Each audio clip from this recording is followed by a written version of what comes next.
Porque a lei veio por Moisés, Jesus trouxe graça e verdade. João 1:17. Se inscreva no canal e compartilhe com um amigo.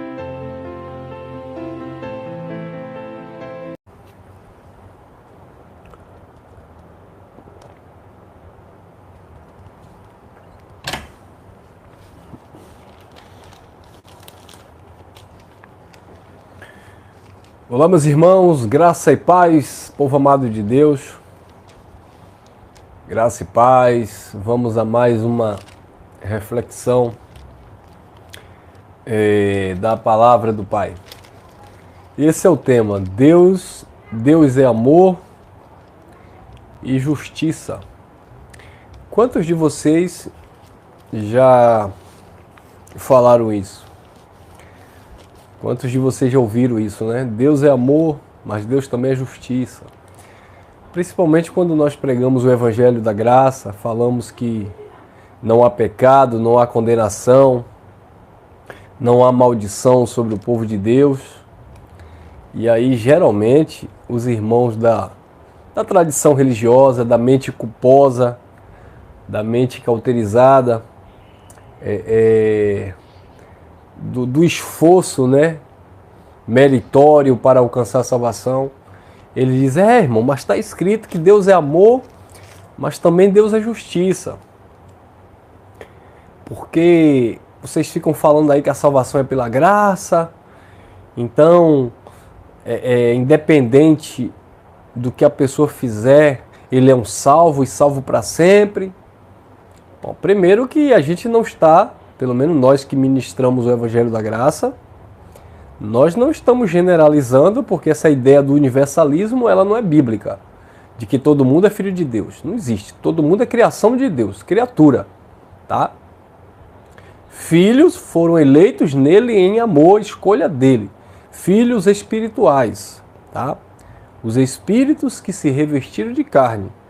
Agora, as almas viventes, a criação, seja ela de animal ou humanamente falando, no sentido biológico, não quer dizer que todos têm vida eterna, tá bom?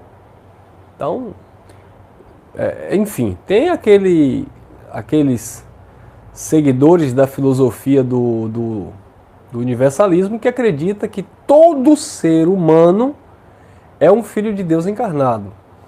Mas a Bíblia não dá esse respaldo. Não dá esse respaldo porque, por exemplo, 1 João capítulo 1, não, livro de João, livro histórico de João, olha lá, livro histórico de João, eu vou ler. Ô irmão Elcio, o que é que isso tem a ver com Deus é amor e justiça? Porque isso aqui também manifesta a justiça de Deus, tá? Porque o sistema religioso pensa que a justiça de Deus, quando eles dizem assim, Deus é amor, mas também Deus é justiça, eles estão atribuindo essa frase justiça a um Deus vingativo, a um Deus que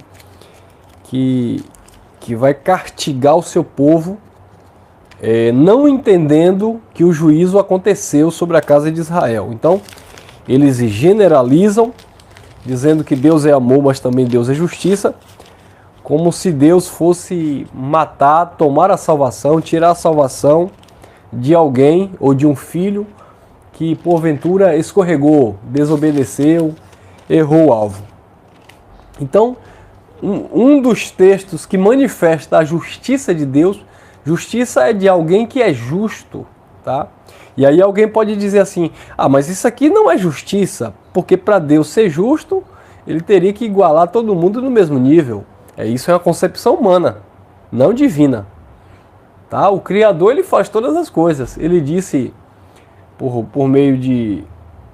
Paulo, na verdade, repete aquilo que ele falou para Moisés, né? Está lá em Romanos 9:15. Porque a Escritura diz a Moisés, não depende de quem quer, não depende de quem corre, mas de quem Deus se compadece e usa de misericórdia. Logo, ele endurece a quem ele quer e amolece também a quem ele quer. E aí o texto lá em Romanos 9 vai continuar falando que se Deus suportou com muita paciência os vasos da ira preparados para a perdição, para que em nós, os vasos de misericórdia, desse a conhecer o seu poder. Então, é claro que a justiça de Deus ela não pode ser vista de um ângulo natural ou humano. Tá? É a justiça dele, é a escolha dele, é a determinação dele, é o favor dele, é a graça dele, é a eleição dele, é a predestinação dele, tudo é dele, porque dele, por ele, para ele são todas as coisas. Ele fez tudo com um propósito. Provérbios capítulo 16, versículo 4, diz que ele fez todas as coisas para os seus próprios fins, ou seja, para os seus próprios propósitos, inclusive o ímpio para o dia mau. Então, tá claro que ele determinou todas as coisas. Agora, o Filho de Deus ele vai se familiarizando com o Pai.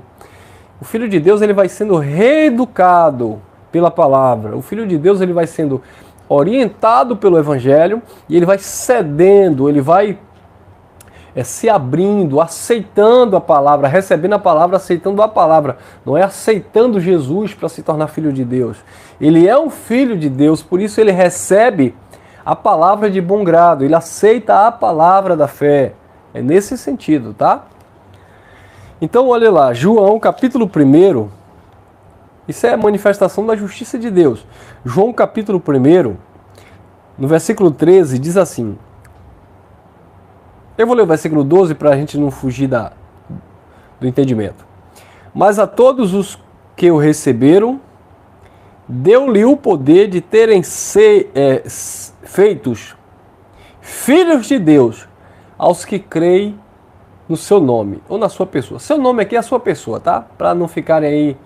Não, a todos quanto receberam, ele deu poder para serem filhos de Deus, aqueles que creem no seu nome. Então, irmão Elcio, filho de Deus é só aquele que crê no nome Yeshua. Então esqueça o negócio de nome. Nome aqui não se refere a um título propriamente dito, a um nome de cartório hebraico. Nome aqui se refere mais a característica desse Deus, os atributos desse Deus, tá? Por isso que quando Moisés disse, e quando eu chegar lá, vão perguntar o teu nome, o que eu direi? Aí Deus disse, diga a eles que o grande eu sou te enviou. Eu sou quem eu sou. Eu sou o Todo-Poderoso. Não é questão de Yahvé, Jeová, Yeshua, Iau, Jesus. Não tem nada a ver com nome de letras humanas, cartório humano, hebraico, judaico, aramaico, brasileiro. Não tem nada a ver com isso. Tem a ver com os atributos. Então, toda vez que o nome do Senhor será exaltado, todo joelho se dobra ao nome do Senhor. Está falando das características, dos atributos pertencentes a Deus que se manifestou em Cristo. Aquele que tem a imortalidade, aquele que é justo, aquele que é amor, aquele que é justificador, né? Aquele que levou sobre si o pecado do povo. Está falando dessas questões. Aquele que criou todas as coisas. Aquele que não habita em templo feito por mão de homens. Está falando dessas características. É nesse sentido. Tá bom, pessoal? Então, João capítulo 1, versículo 12. Mas a todos quanto receberam, deu-lhes o poder de terem sido feitos filhos de Deus aos que creem no seu nome. Aí o versículo 13 diz assim, os filhos, né? Os quais não nasceram do sangue, nem da vontade da carne, e nem da vontade do homem, mas da vontade de Deus. Então, observe que os filhos de Deus, não são aqueles que nasceram biologicamente falando, da vontade do sangue, da vontade da carne, né? O que é nascer da vontade do sangue e da vontade da carne? E um relacionamento natural, tem o mesmo DNA paterno e materno, da vontade da carne, o homem e a mulher resolveram ter relação sexual e nasceu uma criança.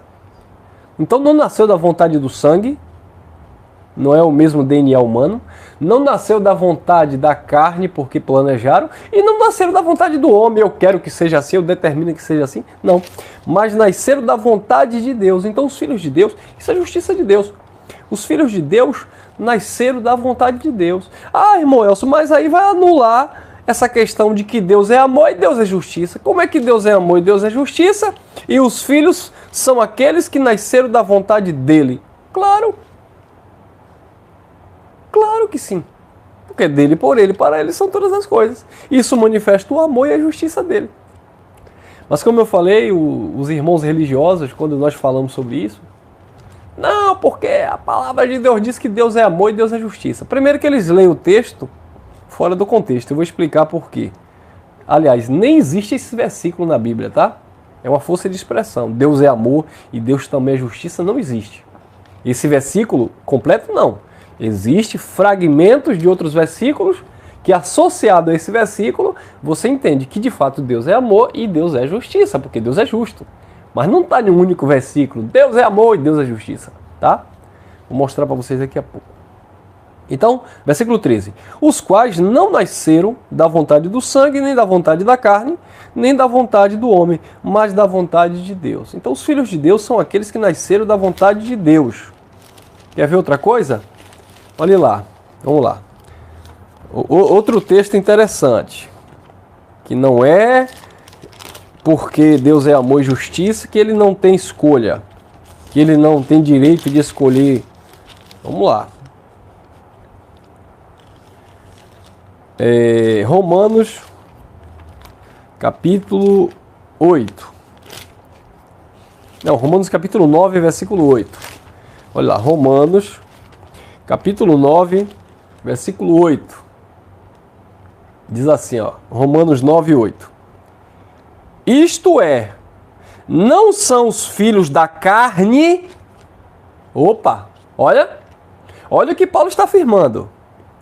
Nós lemos João, capítulo 1, versículo 13, que diz, os quais não nasceram da vontade da carne, do sangue, não nasceram na vontade da carne e nem nasceram da vontade do homem, mas da vontade de Deus, ou seja, por eleição, por promessa.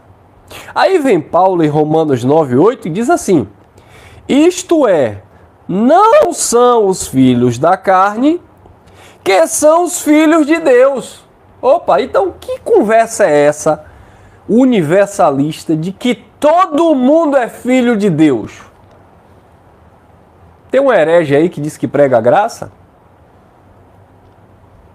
Que o canal deveria ser Dorme Filho de Deus? Que diz que todo mundo é filho de Deus. Independente se a pessoa mata, estupra, rouba, tal, não importa. No espírito, todo mundo é filho de Deus. Conversa para boi dormir. Isso é uma heresia. É uma filosofia. Mas não venha para cá dizer que isso é evangelho da graça. Não existe. Tá, abençoado? Se existisse o universalismo, Deus não deixava a questão da eleição, escolha de Gênesis e Apocalipse. Ah, mas depois do ano 70 todo mundo é salvo. Que respaldo você tem para isso? Se nos baseamos no acontecimento do ano 70 por causa das Escrituras. Então como é que você vai afirmar que depois do ano 70 todo mundo é salvo, se o ano 70 aconteceu exclusivamente o juízo para a casa de Israel? E nem todos que são de Israel são israelitas. Muitas pessoas ficam confusas, porque assiste a Mensagem Graça Genuína, depois migra para esses canais onde o universalismo impera, que todo mundo é filho de Deus. Não, não é nada de filho de Deus. Todo mundo é criação de Deus, criatura. Agora, filhos, ele especificou, tá? Desde Gênesis, tá? Adão era criatura, Eva era filha. Caim era criatura, Abel era filho. E assim sucessivamente. Judas era uma criatura, Pedro era filho. E aí continuou. Nem todos que são de Israel são israelitas. Não são aqueles que são nascidos da vontade da carne que são filhos. Ismael era criatura de Deus, não era filho espiritual. Filho espiritual, filho da promessa, era Isaac. Ismael não. Ismael foi criação, criatura natural da relação de um homem com a mulher. Abraão se relacionou com a serva egípcia Agar e nasceu Ismael. Só isso. Mas Ismael era só uma alma vivente. Mas então Deus não ama quem não é filho, não? Não, não é isso. Deus ama a todos. Deus é amor, é a essência de Deus. Mas não é porque Deus ama a todos que significa que todos são filhos. Cristo disse para nós amarmos a todos. Então nós devemos, segundo aquilo que Cristo ensinou, que nós devemos amar o nosso próximo. Mas significa que porque tu ama o teu próximo é teu filho? Não. Eu tenho que amar o meu próximo, mas eu só tenho uma filha que chama Safira. Mas eu tenho que amar o meu próximo. Então Deus ama a todos, mas tem o filho. Tem aqueles que são filhos. Quem está entendendo? Ou eu estou falando grego? Então, em João capítulo 1, versículo 13, diz que os quais não nasceram nem do sangue, nem da vontade da carne e nem da vontade do homem, mas da vontade de Deus. E em Romanos 9:8, Paulo disse, isto é, não são os filhos da carne, nem são os filhos de Deus, mas os filhos da promessa são contados como descendência. Contados, eleitos, escolhidos, predestinados. Contados. Não são todos, são contados como filho da promessa, como descendência. Entendeu, abençoado? Então, essa conversa do universalismo não vai não. Não vai nessa não. É conversa totalmente deturpada. Não tem nada a ver com o evangelho da graça de Deus, tá bom? Então, meus amados, observe que o apóstolo Paulo ele enfatiza que os filhos de Deus são os filhos da promessa e não, como diz aí o sistema religioso,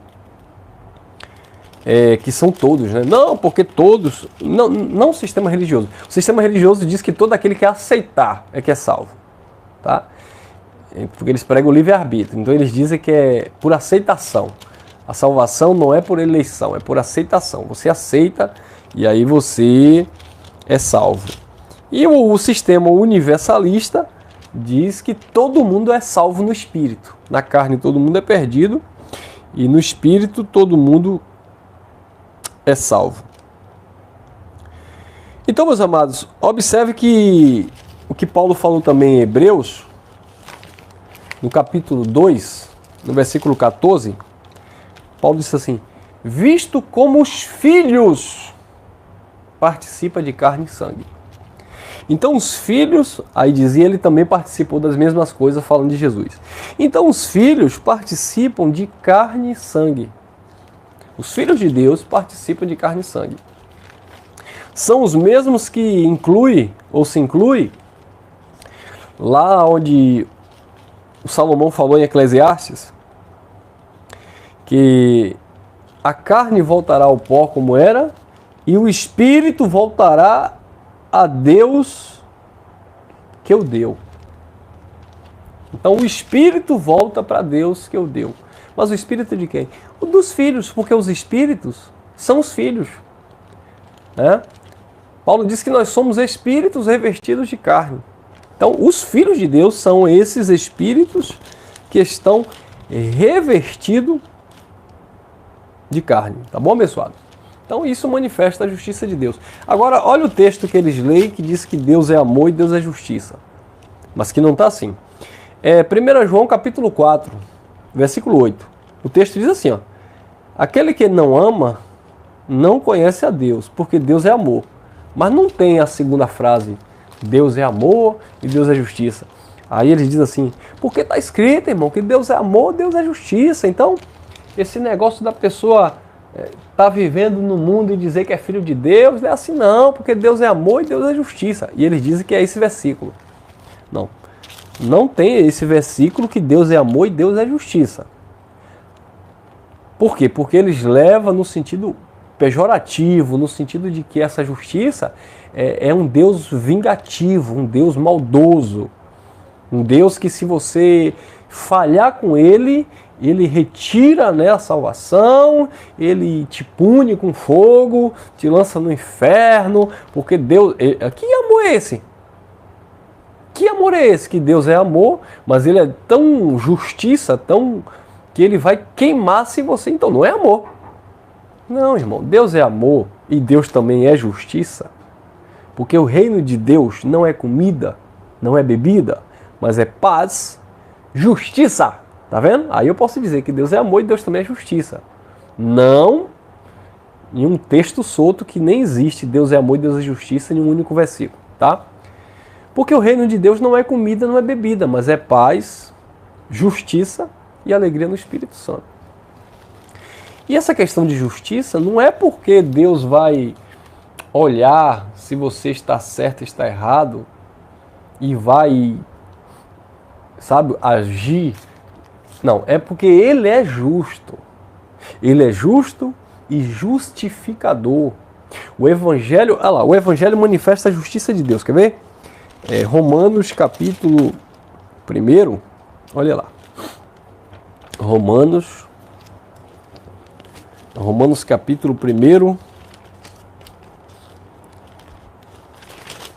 versículo 16 e 17, diz assim: porque não me envergonho do Evangelho, pois é o poder... Porque não me envergonho do Evangelho de Cristo, tá? Pois é o poder de Deus para a salvação de todo aquele que crê. Aí quem é que crê? Aquele que Ele elegeu antes da fundação do mundo. Porque quem crê é quem tem a fé. E a fé é um dom de Deus. Efésios 2:8 diz: pela graça sois salvos por meio da fé. Isto não vem de vós, é um dom de Deus. Então quem é que tem a fé? Aquele que recebeu o dom de Deus.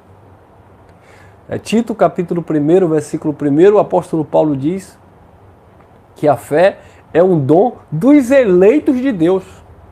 Judas, lá no capítulo 1, só tem um capítulo, no versículo 3, ele diz: amados, querendo eu escrever acerca da salvação, tive por necessidade exortar a que vocês venham batalhar a respeito da vossa fé, que de uma vez por todas foi dada aos santos.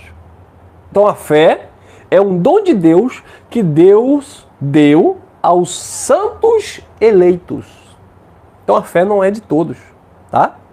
Então, Romanos capítulo 1, versículo 16, porque não me envergonho do Evangelho de Jesus Cristo, pois é o poder de Deus para a salvação de todo aquele que crê, que recebeu a fé. Primeiro do judeu, não quer dizer que são todos os judeus, e também do gentio ou do grego, não são todos os gentios. Dentre os gentios tem aqueles que crê, dentre os judeus tem aqueles que crê, que recebeu o dom da fé. E cadê o universalismo aí que todo mundo crê? Não existe.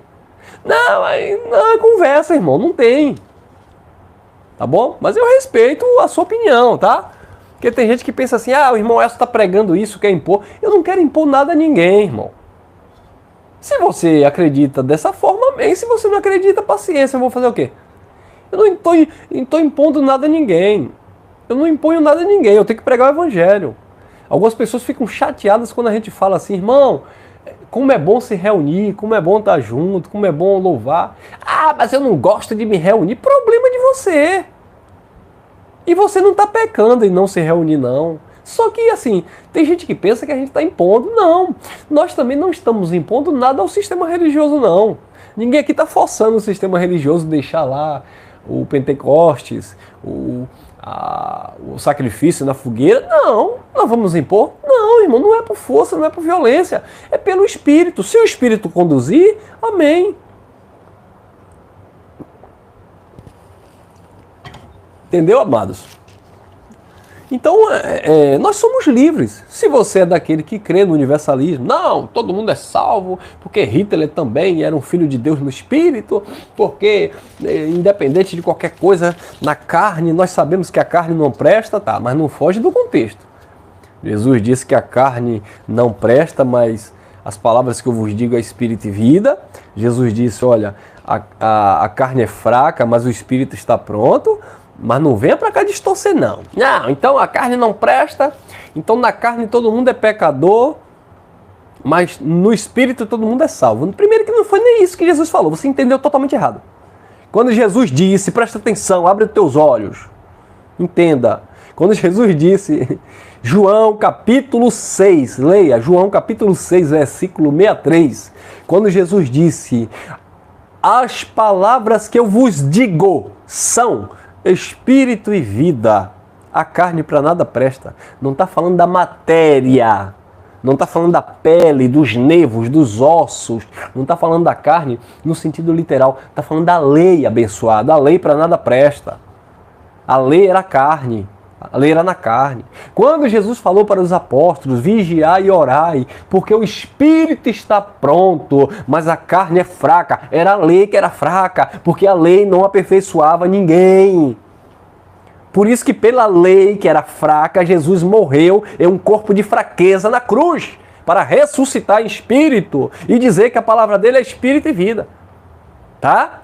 Por isso que tem uns engraçadinhos aí em graça, entre aspas, que usa da liberdade em Cristo para dar ocasião à carne. Não, irmão, porque está escrito em 2 Coríntios 5,16. A ninguém conheçamos segundo a carne, e ainda que tenhamos conhecido Jesus segundo a carne, agora já não é desse modo. Então, irmão, você não pode me olhar segundo a carne. Se eu bebo, se eu fumo, se eu estupro, se eu mato, como diz aí um certo pregador universalista, aí é a carne, você não pode olhar segundo a carne, porque a ninguém conheçamos segundo a carne. Deixa de ser malicioso, rapaz. Abre os teus olhos, está falando do sistema religioso, está pior do que o sistema? Quando Paulo disse aquilo ali, Paulo estava se referindo à lei. A ninguém conheçamos mais segundo a carne, segundo o ponto de vista da lei. E ainda que tenhamos conhecido, porque ali havia pessoas naquele contexto de Paulo que tinham conhecido Jesus segundo a carne. E ainda que tenhamos conhecido Jesus segundo a carne, observe que na primeira carta aos Coríntios, no capítulo 15, Paulo fala acerca da ressurreição, e ele diz assim, olha, muitos dos que estão... Tá? Paulo fala de um povo que estava ali vivo, que era da época de Jesus, dos quais muitos ainda vivem. Tá? Aí Paulo estava falando para essas pessoas, ainda que tenhamos conhecido Cristo segundo a carne, agora já não é mais deste modo, não é mais pela lei, pela carne, agora é fé, pela graça. Tá? Eu estou falando isso porque tem gente que se esconde atrás desses versículos, né? Não, a carne é fraca, a carne para nada presta, então eu vou viver na fraqueza da carne, na inclinação carnal, mas sabendo que o meu espírito está perfeito. O espírito está perfeito, o espírito do Filho de Deus está perfeito nele. E o espírito que é perfeito, ele agora, entendendo o evangelho, ele vai não converter, porque a carne não se converte. Ele vai educar, disciplinar essa carne velha, como disse Paulo, fazer morrer as paixões carnais. Como disse Paulo, que a graça de Deus se manifestou trazendo salvação a todos os homens, ensinando-nos, educando-nos a renunciar às paixões e às concupiscências. A carne não vai se converter nunca, mas ela tem que ser domada. Como um cavalo que tem que ter um freio na boca, a carne ela precisa ser controlada.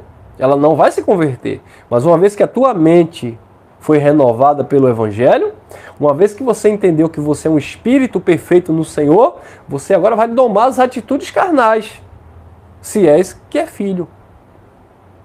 Mas não, agora, se é filho de Deus e quer andar no erro, vai plantar e vai colher. Vai perder a salvação, irmão Elson? Não, mas vai plantar e vai colher. Mas não venha para cá dizer que é normal, que é a aprovação de Deus, porque na carne todo mundo é falho. Não, irmão, você entendeu errado. Tá bom? Então, eu li o versículo 16, né? Agora o versículo 17.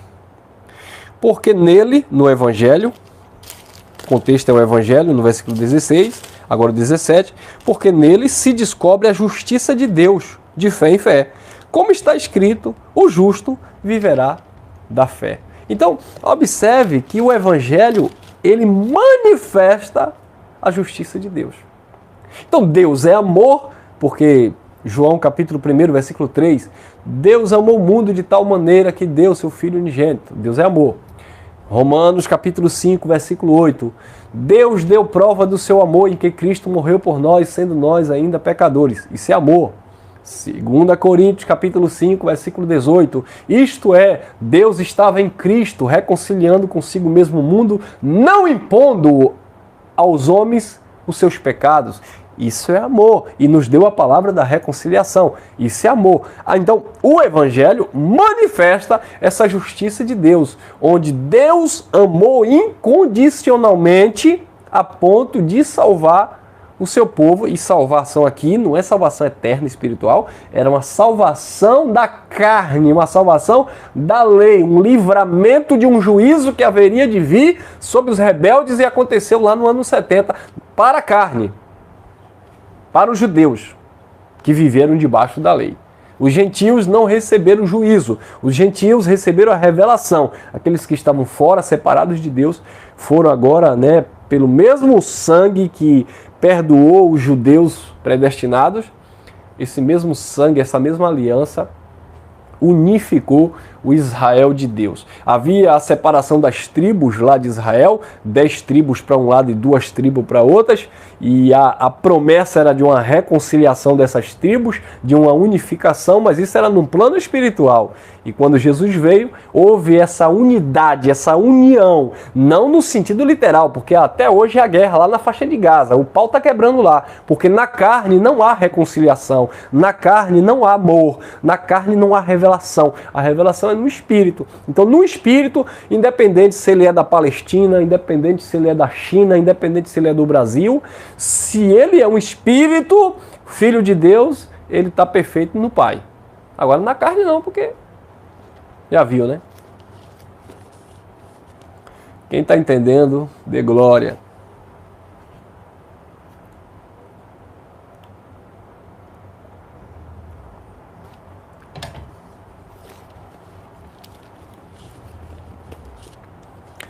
Então, abençoados, preste atenção que Deus é amor e Deus é justiça, mas não é essa justiça que nós, seres humanos, imaginamos. É no sentido da justiça dele atuar dentro do critério dele, tá bom? E não dentro do nosso critério. Não, porque já que Deus é justiça, então ele tem que ser justo com todo mundo. Não, ele é justo dentro do critério dele. Então eu vou ler Romanos, porque existe... a gente quebrar com esse mito aí de que todo mundo é filho de Deus, respaldo bíblico não tem, só tem uma força de expressão. Não, porque é depois, porque não tem nada de depois. Romanos capítulo 9, vou ler alguns versículos, eu vou ler do versículo 8 em diante mesmo. Isto é, não são os filhos da carne que são filhos de Deus, mas sim os filhos da promessa são contados como sua descendência. Porque a palavra da promessa é esta: por este tempo virei a Sara, e Sara terá um filho. E não somente esta, mas também Raquel, porquanto recebeu de Isaque, nosso pai. Porque não tendo eles ainda nascido, nem tendo feito bem ou mal, para que o propósito de Deus, segundo a eleição, ficasse firme, não por causa das obras, mas por aquele que chama, foi-lhe dito a ela: o maior servirá ao menor. Como está escrito: amei a Jacó e odiei a Esaú. Versículo 14. Que diremos, pois? Que há injustiça da parte de Deus? De maneira nenhuma. Então vamos falar da justiça de Deus? Mas Paulo disse: que diremos, pois? No versículo 14. Há injustiça então da parte de Deus, porque Deus o escolheu antes de terem nascido? Antes de terem feito bem ou mal, Deus havia já determinado? Há injustiça nisso? De maneira nenhuma. 15. Pois ele disse a Moisés, Paulo dizendo o que ele disse a Moisés: pois ele disse a Moisés: compadecer-me-ei de quem eu me compadecer, terei misericórdia de quem eu tiver misericórdia. Ponto final. 16. Assim, pois, isto não depende de quem quer, nem de quem corre para aceitar Jesus, mas de Deus que se compadece e usa de misericórdia. Não é de quem aceita Jesus, que vai para a igreja, beber, não. É de quem ele se compadece. É todo mundo? Não. De quem ele se compadece. É para todo mundo universalismo? Todo mundo é? Não. É de quem ele escolheu, de quem ele se compadeceu. Antes de nascer. Por isso que Paulo disse em Efésios capítulo 1, versículo 4, Paulo disse que ele nos elegeu nele antes da fundação, da criação do mundo. Amém? Ou não amém? Ah, meu irmão Elcio, eu discordo de você. Você é livre. Você não é um robô, você é livre. Mas aqueles que concordam, que entendem, que recebem, vamos que vamos. 17. Porque diz a Escritura a Faraó: para isto mesmo te levantei, para em ti mostrar o meu poder e para que o meu nome seja conhecido sobre toda a terra. Ah, irmão, mas isso aqui, eu tinha um pastor, né, que ele era teólogo, e ele disse que a predestinação era exclusivamente, nesse contexto, só para Faraó. No caso, só para Faraó e Isaac e Esaú. Não, sabe por quê? Porque tem o versículo 18. Logo, pois, compadece de quem quer e endurece a quem ele quer. Sujeito indefinido. Aqui não tem um sujeito definido, é um sujeito indefinido. 18. Logo, pois, ele se compadece de quem ele quer e ele também endurece a quem ele quer. 19. Dir-me-ás então, por que se queixa ele? Porquanto, quem pode resistir à sua vontade? Versículo 20 tem resposta. Mas, ó homem, quem és tu que a Deus replica? Porventura, a coisa formada, formação, criação, dirá o que formou, por que me fizestes assim? De modo nenhum, cachorro que foi formado por Deus, criação de Deus, vai dizer a Deus: ah, porque o Senhor me fez assim? Porque o Senhor não me fez uma águia? Não, tu é cachorro, tu não é águia. Ah, porque eu... Não, tu é quem você é. Mas, ó homens, quem é tu? Quem és tu que a Deus replica? Porventura a coisa formada dirá que formou, porque me fizestes assim? 21. Ou não tem o oleiro poder sobre o barro para da mesma massa, lamassúria, fazer um vaso de honra e outro para desonra. Versículo 22. E que direis, se Deus, querendo mostrar a sua ira e dar a conhecer o seu poder, suportou com muita paciência os vasos da ira, preparado para a perdição, para que também desse a conhecer as riquezas da sua glória nos vasos de misericórdia que dantes preparou. Viu aí? 23.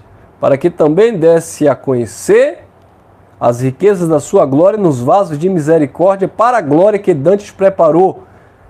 22. E que direis se Deus, querendo mostrar a sua ira e dar a conhecer o seu poder, suportou com muita paciência os vasos da ira preparado para a perdição? E agora? Que conversa é essa de que não existe os da perdição? Existe. E outra coisa, bode não vira ovelha, não adianta aceitar Jesus, ir para a igreja evangélica, X ou Y. Bode, na linguagem que Jesus usou, né? Bode não vira ovelha e ovelha não vira bode. A ovelha, ela é reeducada pela palavra, pelo alimento. O bode, ele se revela pela palavra. A ovelha se manifesta, se revela pelo alimento, pela palavra, e o bode se revela pela palavra. Por isso que Paulo disse que nós somos o bom perfume de Cristo. E por onde passarmos devemos exalar este bom perfume. E esse bom perfume, que é o conhecimento, ele tem cheiro de vida para aqueles que são da vida, salvação.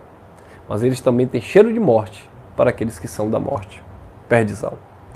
Então, o evangelho da graça de Deus é o bom perfume de Cristo que gera vida naqueles que são da vida, mas gera morte naqueles que são da morte, daqueles que são da perdição. E a perdição aqui também nós precisamos entender que tem os dois conceitos. A perdição na questão no entendimento da alma e a perdição no sentido de que não são filhos de Deus, tá? Para que você também não venha dizer assim: ah, então, irmão Elcio, aquela pessoa que está na igreja X ou Y, ou não está na igreja nenhuma, não é um filho de Deus? Não pode ser um filho de Deus porque não conhece a graça? Não, não é isso. Pode ser um filho de Deus, sim. E tem muitos que são filhos de Deus, sim, tá? Mas também a gente não pode generalizar que todo mundo é filho de Deus, tá bom? Então preste muita atenção no que eu vou falar para a gente encerrar essa live. Segundo a Bíblia, segundo o que eu consigo extrair como entendimento de revelação da graça. Se você já alcançou outro entendimento, se você tem um outro entendimento, eu respeito. Mas eu estou falando como responsável que eu sou aqui pelo canal e vocês que me acompanham aqui e os irmãos que se reúnem aqui conosco em Lauro de Freitas. Segundo o Evangelho, o que eu entendo é o seguinte: Deus conhece os que são seus. Está lá em 2 Timóteo, capítulo 2, versículo 19. O Senhor conhece os que são seus.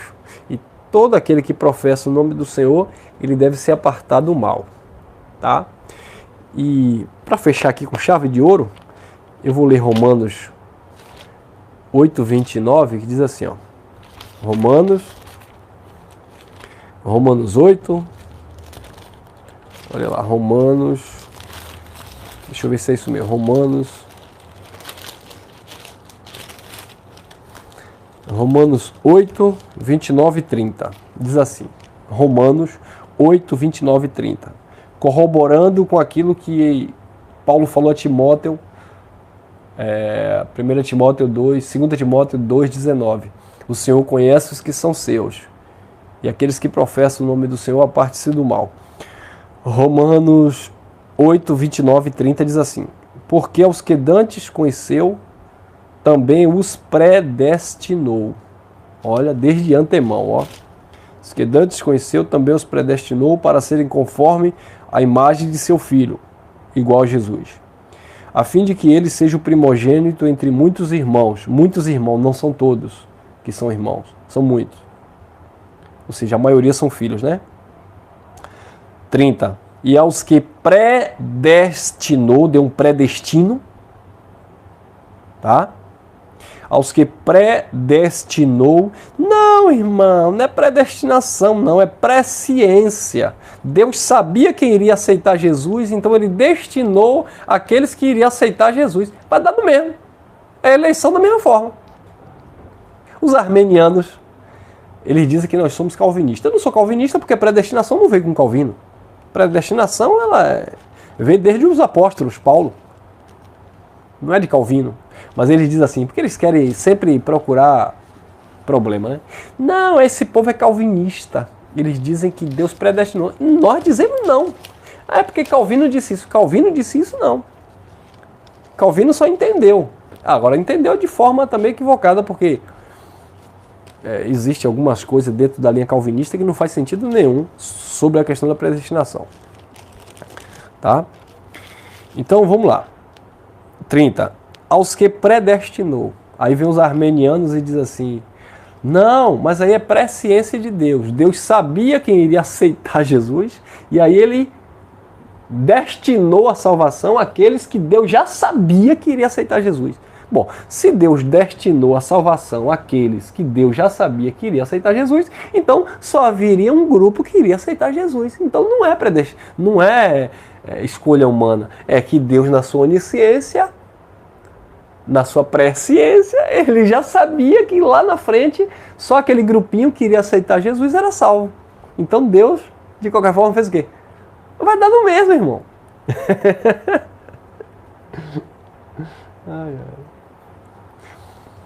Mas enfim, aos quais ele predestinou, a estes também chamou. Então ele só chamou quem ele predestinou, quem ele escolheu de antemão. E aos que chamou, a estes também justificou. Só justificou quem ele predestinou, a sequência. Só justificou quem ele predestinou e chamou. E aos que justificou, a este também glorificou. Não é que vai glorificar. A igreja vai ser glorificada. A igreja já está glorificada no Senhor. Nós já estamos glorificados no Senhor. Porque está glorificado no Senhor em estado de espírito e não de carne. A carne é podre, a carne vai para o pó, a carne vai ser comida de bicho, carne não vai renascer das cinzas, não. Carne é carne, espírito é espírito. Nicodemos, necessário é você nascer de novo do espírito, ó. Aquele que é nascido da carne é carne, Nicodemos. Aquele que é nascido do espírito é do espírito. Quem está entendendo? Então, meus amados, isso manifesta o amor e a justiça de Deus. E não numa visão religiosa de que Deus é amor. Se você amar, Tipo assim, na religião é assim, Deus é amor. Se você for para a igreja evangélica, se você der dízimo, se você sacrificar no altar, se você se batizar nas águas, se você se sujeitar ao pastor, se você fizer a campanha, se você fizer o jejum de Daniel, se você fizer isso e aquilo outro, aí Deus te ama, Deus é amor. Agora, se você deixar o templo, se você deixar de dar o dízimo, se você não aceitar um pastor colocando a mão na sua cabeça e dirigindo a tua vida espiritual, aí Deus é justiça, Deus vai te queimar, Deus vai te jogar no quinto dos infernos. Não existe, irmão. Deus é amor e Deus é justiça. E o Evangelho manifesta a justiça de Deus. E o Evangelho que manifesta a justiça de Deus diz que não é por obras para que ninguém se glorie. O Evangelho que manifesta a justiça de Deus diz que não depende de quem quer nem de quem corre. O Evangelho que manifesta a justiça de Deus diz que o amor dele é incondicional e os dons são irrevogáveis, ele não toma de volta. O Evangelho que manifesta a justiça de Deus diz que ele justificou o seu povo, perdoou o seu povo e glorificou o seu povo. O Evangelho que manifesta a justiça de Deus diz que a igreja dele está lavada pela palavra da água limpa, perfeita no Espírito, abençoada com todas as sortes de bênçãos. Nada falta, sem ruga, sem mancha, nem coisa semelhança. Então, Romanos 8, primeiro se cumpre. Não há condenação para quem está em Cristo Jesus. Qual é a condenação que é para a tua vida? Nenhuma. No Filho de Deus, não há condenação. Ah, irmão, mas eu não congrego. Não congrego no sentido de me reunir fisicamente. Não há condenação. Ah, irmão, mas eu não faço parte de nenhuma denominação. Não há condenação. Ah, mas eu não tenho um pastor. Não há condenação. Acho que a condenação mais se você tivesse um pastor, que aí você ia viver debaixo de condenação pastoral. Então, na vida do Filho de Deus que tem consciência do Evangelho, não há condenação. Agora, a condenação há na consciência daquele que anda de forma errada. Mesmo conhecendo o Evangelho, mas ele anda nas paixões carnais, então é uma condenação humana, né? Uma condenação pessoal. Porque tem muitos filhos de Deus que conhecem o Evangelho, mas vivem fazendo besteira, andando nas obras da carne, e isso o coração, a mente fica perturbada, né, irmão? Não tem paz. Eles conhecem o Evangelho que promove a paz, mas eles não entram nessa paz. Eles conhecem o Evangelho que diz que nós somos abençoados, mas eles não vivem como abençoados. Eles conhecem o Evangelho que diz que nós estamos no descanso, mas eles não vivem o descanso. Por quê? Porque quando a carne está ativada, a ansiedade da carne, a ociosidade da carne, vai tirar o teu equilíbrio emocional, vai trazer perturbação para a tua mente, para a tua alma. Então, não é porque você conhece o Evangelho que significa que você esteja vivendo o Evangelho. É o que nós temos falado em algumas palavras, em algumas mensagens. Não é porque você não congrega em um espaço, se reúne, que você congrega em casa. Você não congrega em casa, você congrega em Cristo. Porque você pode estar em casa, conhecer o Evangelho, mas não ter uma relação, uma boa relação com o Evangelho. Então, quando você tem uma boa relação com o Evangelho, quando você entende que você está ligado ao Pai pelo Espírito, aí você está congregado nele, você está ligado ao cabeça, você está perfeito nele. Não é isso que Paulo disse em Colossenses 2:10? E estáis perfeitos nele, que é o cabeça de todo o principado e potestade. Fora disso, você está muitas vezes vivendo a sua vontade, as suas escolhas, os seus desejos, e dizendo assim que está vivendo a vontade do Pai. Não, vontade do Pai é uma coisa. O apóstolo Paulo disse que esta é a vontade de Deus, a vossa santificação. Deus não vos chamou para a imundícia. Então, mesmo eu conhecendo a graça, se eu escolho andar na imundícia, então não estou andando na vontade de Deus, que é a santificação, que é o temor, que é o amor, que é a bondade, que é a generosidade, que é o perdão, sabe? Então, existe nível de compreensão nesse sentido, tá? Para que a gente não venha estar em nossas vidas, entre aspas, anulando a palavra da graça e e rotando aí conhecimento. Não, mas eu conheço o Evangelho me libertou, ninguém me prende mais. Quando você se tornou escravo dos seus próprios caprichos. Não adianta o irmão Elcio dizer que a graça me libertou, mas eu estou preso em um raciocínio meu, pessoal. A graça de Deus para a minha vida é assim. Não, a graça de Deus é a graça de Deus. Ela é para a igreja. Agora, como nós estamos vivendo nela, aí nós vamos naturalmente comer daquilo que nós temos semeado a cada dia. Tá bom? Ficamos por aqui, meus amados. Obrigado a vocês aí nos comentários. Graça e paz. Deixa teu like aí se essa mensagem te edificou. Compartilha aí com mais alguns irmãos, tá bom? Hoje, sexta-feira, né? Sextou! Uma ótima sexta-feira. Você que está aqui ao vivo. Se você, porventura, assistir em outro dia, um outro tempo, uma outra hora. Mas, enfim, uma ótima sexta-feira para todos. Logo mais voltaremos com mais uma reflexão. E domingo eu vou estar fazendo uma mensagem. Eu estou aqui estudando um pouquinho. Vamos falar um pouco sobre a esperança dos judeus da reconstrução do terceiro templo, tá? E vou mostrar o terceiro templo dentro do Evangelho da Graça, tá bom? Então domingo a gente vai falar um pouquinho sobre isso, onde os judeus esperam a reconstrução do terceiro templo e naturalmente a chegada do Messias dele, do Salvador deles, e falar sobre o Messias Salvador da igreja e o terceiro templo, qual o conceito, né, que nós temos. Eu estou batendo muito essa semana toda, eu tenho falado muito sobre isso. Em cada mensagem eu tenho trazido um detalhe a mais explicando o que é ser templo de Deus, o que é, aliás, desde a semana passada, o que é ser casa de Deus.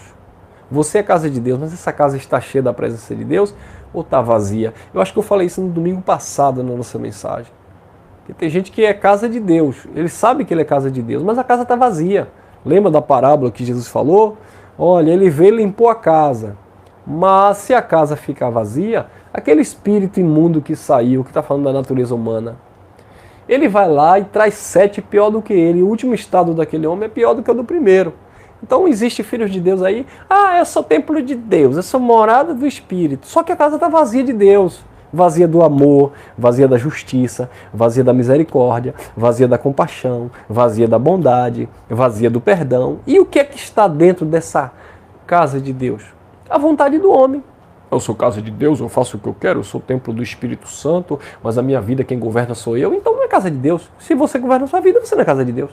É uma casa de Deus. Se é filho de Deus, é uma casa de Deus. Mas é uma casa de Deus que está varrida, vazia. Está cheio do ego. Não está cheio do Espírito. Por isso que Paulo diz, não vos embriagueis com vinho onde há contenda. Não enche essa casa de Deus com vinho da contenda, mas enchei-vos do Espírito Santo. Amém, meus amados? E Paulo falou sobre isso aos Coríntios, né? Não sabeis vós que vós sois templo do Espírito Santo? Se vocês destruir o templo do Espírito Santo que sois vós, Deus vos destruirá. Ou seja, era um templo do Espírito Santo que estava auto se destruindo. Então existem muitos templos do Espírito Santo, muitas casas de Deus que estão auto se destruindo por causa da sua mentalidade carnal. Então não adianta dizer que é casa de Deus e está vivendo como casa de inquilinos. Inquilinos são os sentimentos humanos que habitam dentro dessa casa que é casa de Deus. Tá bom? Mas domingo a gente vai trazer uma mensagem aqui ao vivo, uma mensagem bem completa e complexa sobre esse assunto. A gente vai fazer um apanhado sobre essas questões, tá? E até para abrir a mente de alguns irmãos em graça que pensam que quando nós dizemos que sobre congregar em Cristo e congregar em casa, congregar em templo, essas coisas que muitas vezes alguns irmãos não entendem e aí fica mas deveriam entender, tá? Casa de Deus é aqui, ó.